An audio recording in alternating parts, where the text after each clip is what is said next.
Hey guys, Kevin here. So today I want to talk about Alexandria Ocasio-Cortez and her Green New Deal. Because there are a lot of things people are not talking about. A lot of people are regurgitating things they saw on Fox or on some other right-wing outlets, but they're missing the worst parts of this law, in my opinion. Now, I have not done a video yet talking about Alexandria Ocasio-Cortez either, so I should say there are some things that are very significant about her that people are also missing. First of all, she found out a way to get elected without having to engage anybody, without having to debate, and that's significant.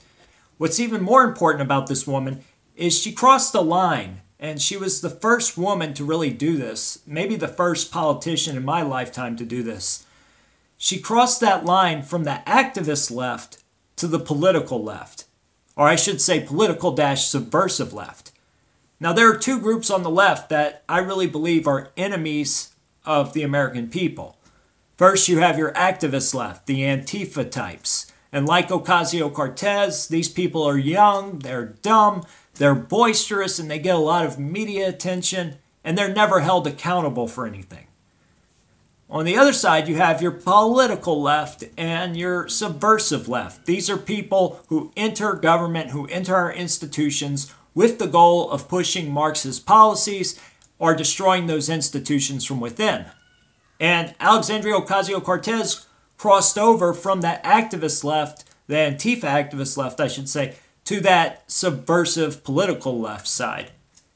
This is really important because she's the first, but she will not be the last person to cross over from that anarchist Antifa left to the political left. And if what we're seeing so far from her are signs of things to come, this country will destroy itself faster than we could have ever imagined.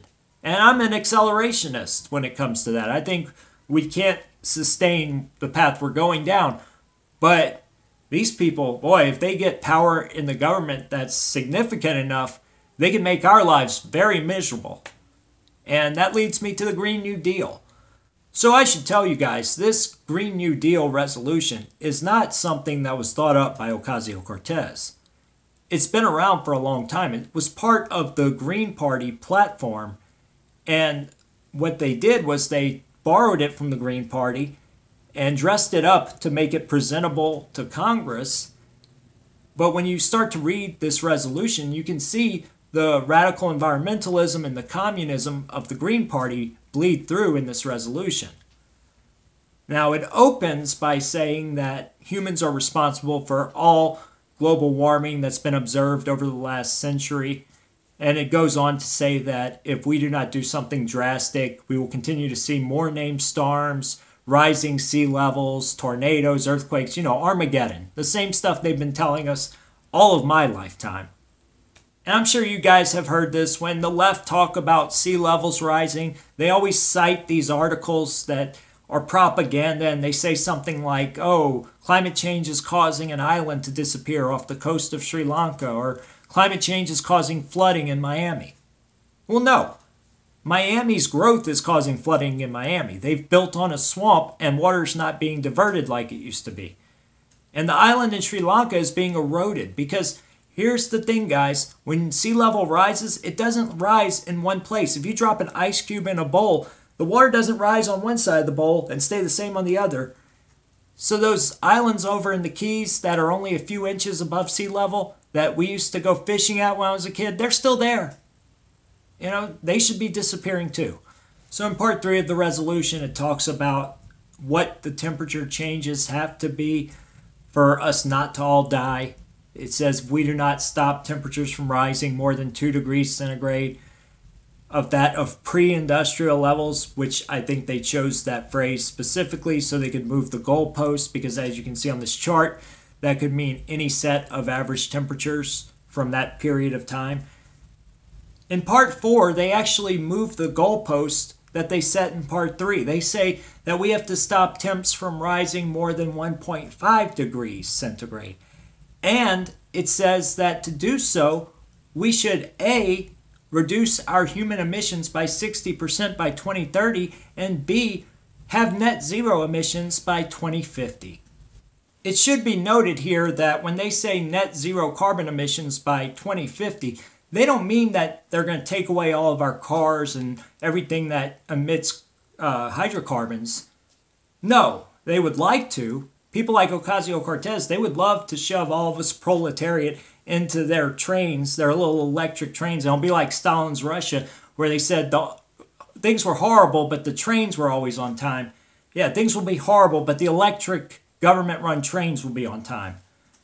And the reason people like Ocasio-Cortez push these laws down our throats is because they have no idea of their own carbon footprint or how the rest of us live. You know, she's a champagne socialist. She grew up in the suburbs of New York where she didn't need a car. She didn't own any property. She never had any experience on agricultural land. And she has no idea what it takes to keep this country going, to keep it fed.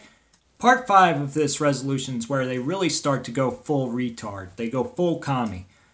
It says, whereas the United States is currently experiencing several related crises with life expectancy declining while basic needs such as clean air, clean water, healthy food, and adequate health care, housing, transportation, and education are inaccessible to a significant portion of the United States population. Guys, all right, let me just say this. There are poor people in America, but everybody has access to food and water. Everybody in America has access to the public school system.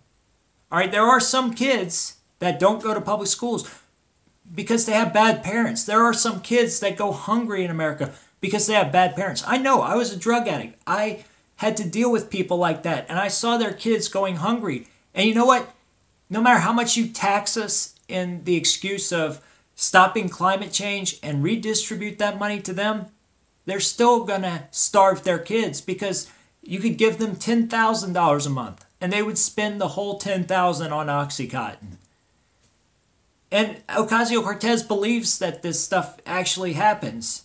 She thinks that it's through no fault of their own and that there's this huge health crisis in America too, and it's all because of global warming.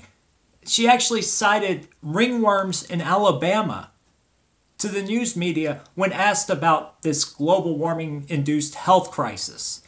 Guys, I grew up in Louisiana. I got ringworms so many times because I ran around in the swamps of Louisiana barefoot catching frogs and alligators. My brother and me always got ringworms. And we grew up in a wealthy family. It goes on. A 4-decade trend of economic stagnation, deindustrialization, and anti-labor policies that had led to A, hourly wages overall stagnating since the 1970s, B, the third worst level of socioeconomic mobility in the developed world since the Great Recession. Yeah, the Great Recession. Because the first New Deal came after the Great Depression, where our great-grandparents had to wait in line for bread and people starved to death. But forget that, guys. I had to wait to get financing on an Acura Integra back in 2008. So we need a New Deal for us, too. C, the erosion of earning and bargaining power of workers in the United States. And D, inadequate resources for public employees and services to confront challenges of climate change at local, state, and federal levels. So, yeah, we need to be taxed more so we can redistribute that wealth to these poor people who want to unionize but can't. Because, you know, last time they unionized, they ran the auto industry out of Detroit. But, yeah, we should pay for them. And this is all what this is about. It is an excuse to push authoritarian socialism by rallying Democrats behind this false threat of doom and gloom because, you know, we're polluting too much, except China's polluting way more than we are. And anybody who's been to any other country outside of America knows that America is probably the cleanest country on earth, at least per capita. So I said part 3 was where the resolution goes full retard, but part 4 is where it goes Super Saiyan retard.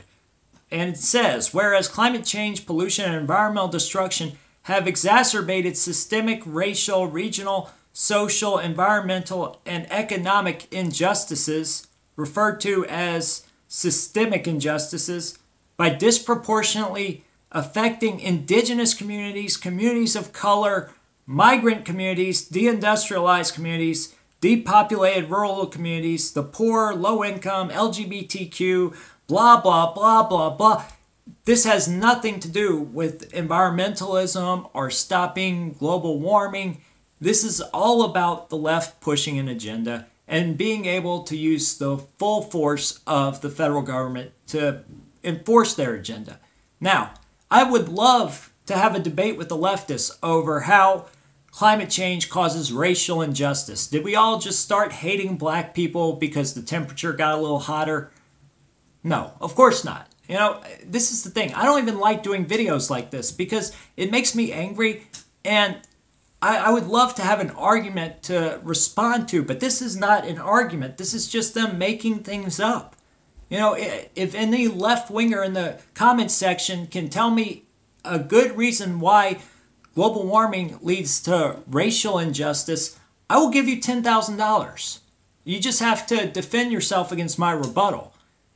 Anyway, whereas climate change constitutes a direct threat to a national security of the United States by impacting the economic, environmental, and social stability of the countries and communities around the world. So Black Lives Matter, they're rioting because climate change, right? And whereas the federal government led mobilization during World War II and the New Deal created the greatest middle class that the United States has ever seen, but many members of the frontline and vulnerable communities were excluded from many of the economic and societal benefits. So none of this anymore has to do with climate change. Let's just get that out the way. But what really gets me about these statements is that they say that the African American population, because when you talk about minorities after World War II, there's one significant minority group in America back in the 1940s, and that was African Americans.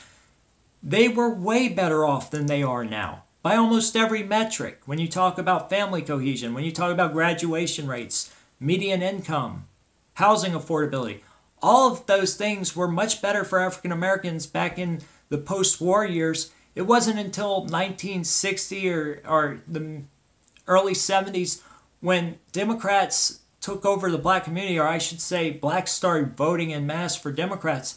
That's when things went downhill for the black community. And what's funny is in this resolution, there's a lot of language about the very policies that have hurt black communities. And when you talk about labor unions, redistribution of wealth, all of these things that they want, these were the things that happened in places like Detroit, Michigan, and Flint, Michigan. It's what happened in Baltimore. The Democrats got their little wish list, and the minorities suffered the most because of it. I'm going to skip to the juicier parts of the end of this resolution. The end of the resolution is like a wish list for communists. If all the communists got together and wrote a little list to Santa Claus of everything they want for being good revolutionaries this year, it would be this list. But consider this too. Ocasio-Cortez, she has a degree in African basket weaving, or I should say African pedestal building, because she puts Africans on pedestals.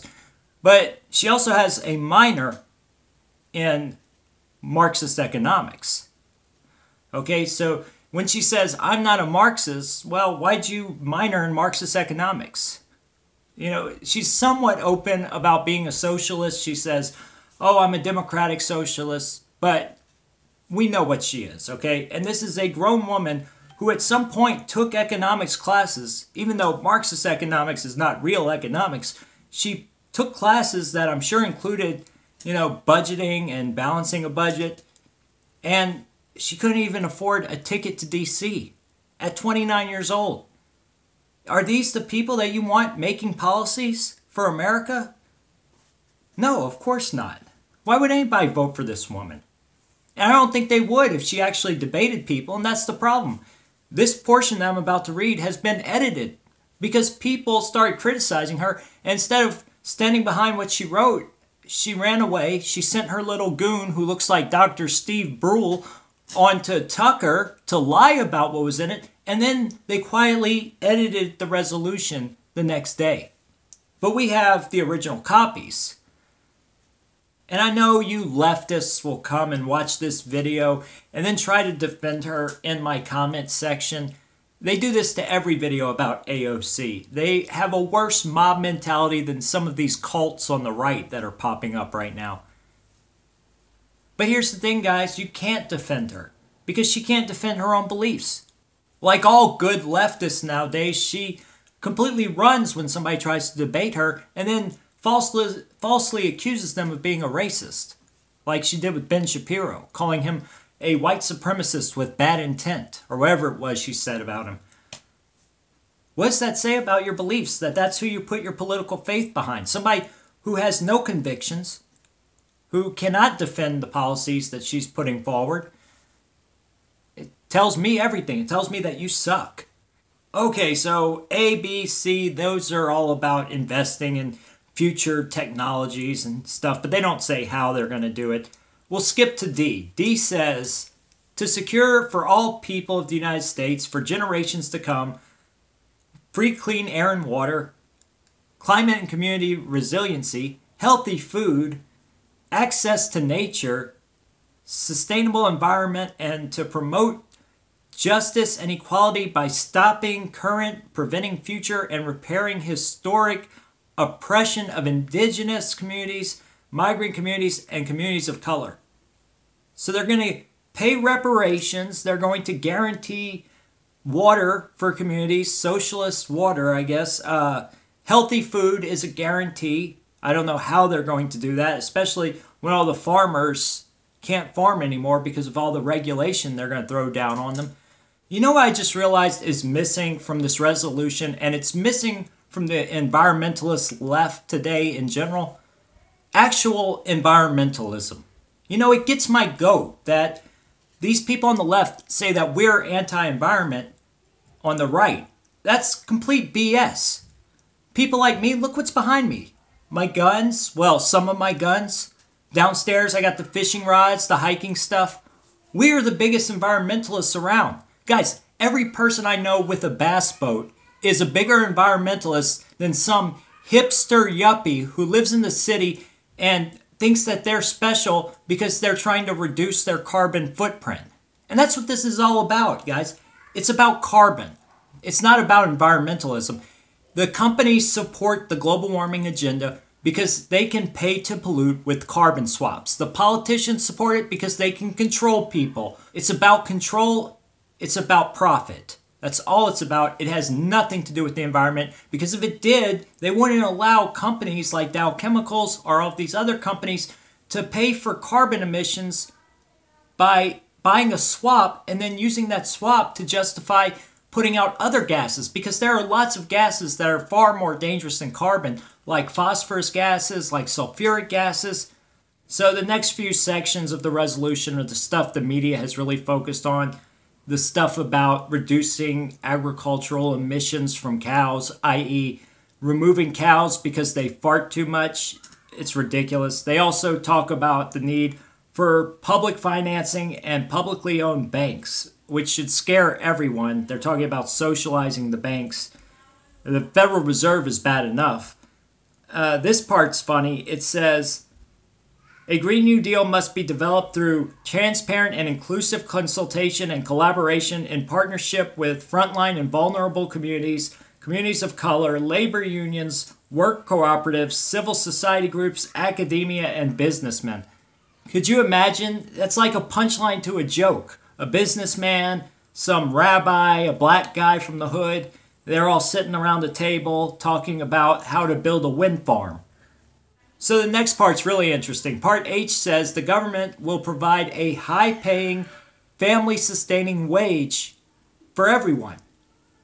And you can hear my family in the background. Guess what? My family, it costs a lot to sustain them. I got the 2 girls. We take care of my niece and nephew. My wife's mother sometimes lives here. We pay about $70K a year in bills here. Is the government going to give me a job that pays over $70,000 a year? That's very generous of Ocasio Cortez to do that, you know. And here's the thing. I don't want anybody supporting my family except for me, and I wouldn't want to support anybody else's family. In fact, here's my theory on this, or the way I think about my family. I would kill any other family in the world to protect my family. If it meant that my daughters could have just a little bit better of a life, I would kill 100 people to guarantee that. That's love. That's what love is about. You would do anything for the people you love. And I want my kids to have the best life, better than I've had. And that's going to take a lot, you know. And that means that we're going to have to do some stuff to protect America so they can have that life and protect it from people like this. People who would take everything I've built. And why? Because they're mad at a few billionaires? Sure, the billionaires are horrible, whatever. But these laws hurt the average working American. They hurt the people who have worked their way up to the $1 million mark, where you have $1 million in asset. You know, you own your home outright. That's who these laws hurt. You know, because we have too big of a carbon footprint. Whatever. The last part, it just goes on and on about social justice and safe communities, blah, blah, blah, diversity, blah, blah, blah. And then it ends with affordable, safe, and adequate housing, economic security, and access to clean water, clean air, healthy food, and nature. So we're all going to have a nice national park in our backyard, right? And free Dasani water for everybody. And of course, we're going to have affordable, safe housing. Except, I don't think the government's going to pay for my 4,000 square foot house. So where are we going to live? You know, are they going to say our carbon footprint's too big in this house? It's got to be demolished, and they are going to build a shotgun shack here instead? We'll see. None of this stuff is ever expanded upon. And that's what really worries me about people like Ocasio-Cortez. They keep their true intentions secret. And that's the scary part, that these people on the left and their globalist puppet masters never want to make their true intentions known. They are never open about what they are, whether it's being open about being socialist or open about hating white people or whatever. We on the right are very open. Even the far, far right, you know, Richard Spencer types, they'll tell you what they truly believe, but the left will never tell you what they want for America. They're too afraid of how people will react. And justifiably so, because if the stupid people who vote Democrat just because they want the freeze, if they knew what these people want for America, they would never vote Democrat again, no matter how much money they threw at them. No matter how many free houses and free clean water and blah, blah, blah, you know, Dasani bottles everywhere. They would never do it. It's happening right now with a lot of Hispanics. They see the social issues the left want to push, and they don't want anything to do with that. So anyway, I've been rambling. You know, I got this prescription for Flexeril, and it's not a narcotic, but I ripped a muscle in my back the other day, and so it's got me a little loopy. I think this probably isn't the best video. Anyway, like and subscribe, share the video, and you can donate to the channel so my wife does not complain about me dipping in the savings to buy stuff for the channel. Like, I want to get a computer. I got the microphone, but I got another one too. Anyway, I want to be able to use that. I got some stuff for a studio, like to actually make it look nice, but I got to do some work around the house before I can do that. And this back injury has me sidelined. Anyway, the account is Patreon. It's patreon.com/Hail Hydra. You know, donate to other right-wingers first. I do fine. You know, I don't need it to sustain myself, but it is nice. You know, if you want to donate, it's nice to have it, right? I mean, I'll never turn down somebody's charitable or goodwill. So anyway, I'm out.